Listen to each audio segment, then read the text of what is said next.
Daily Bible reading, 1 Samuel, chapter 26. The Ziphites came to Saul at Gibeah and said, David is hiding in the hill of Hachilah, facing Jeshimon. Saul went down at once to the wilderness of Ziph, together with 3,000 picked men of Israel, to search for David in the wilderness of Ziph. And Saul encamped on the hill of Hachilah, which faces Jeshimon by the road. When David, who was then living in the wilderness, learned that Saul had come after him into the wilderness, David sent out scouts and made sure that Saul had come. David went at once to the place where Saul had encamped, and David saw the spot where Saul and his army commander Abner, son of Ner, lay asleep.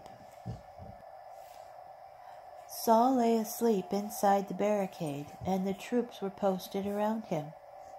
David spoke up and asked Ahimelech the Hittite and Abishai, son of Zeruiah, Joab's brother, "Who will go down with me into the camp to Saul?" And Abishai answered, "I will go down with you." So David and Abishai approached the troops by night, and found Saul fast asleep inside the barricade, his spear stuck in the ground at his head, and Abner and the troops sleeping around him. And Abishai said to David, "God has delivered your enemy into your hands today. Let me pin him to the ground with a single thrust of the spear. I will not have you to strike him twice." But David said to Abishai, "Don't do him violence. No one can lay hands on the Lord's anointed with impunity." And David went on, "As the Lord lives, the Lord himself will strike him down, or his time will come and he will die, or he will go down to battle and perish. But the Lord forbid that I should lay a hand on the Lord's anointed. Just take the spear and the water jar at his head, and let's be off." So David took away the spear and the water jar at Saul's head, and they left. No one saw or knew or woke up. All remained asleep. A deep sleep from the Lord had fallen upon them. David crossed over to the other side and stood afar on top of a hill. There was considerable distance between them.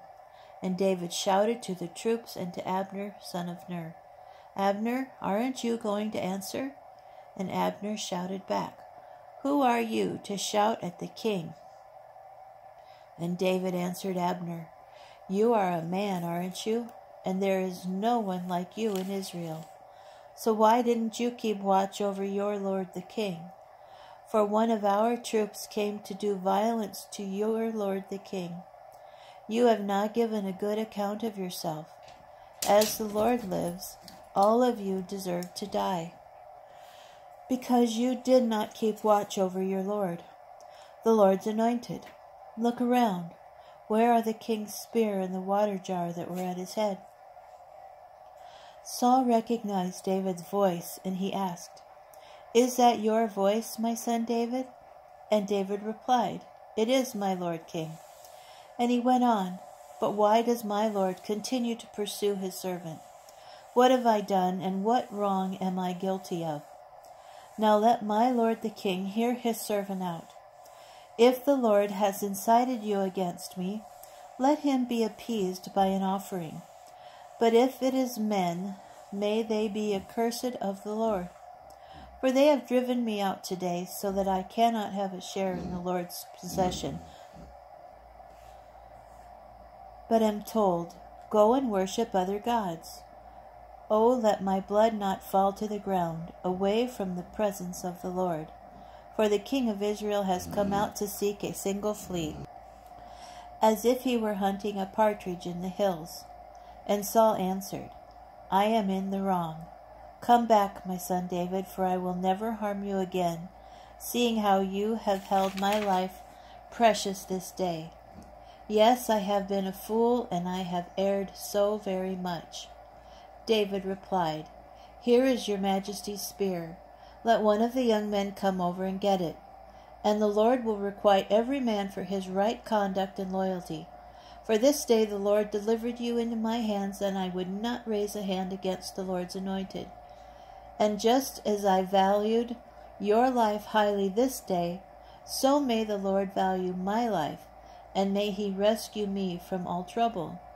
Saul answered David, "May you be blessed, my son David. You shall achieve and you shall prevail." David then went his way, and Saul returned home.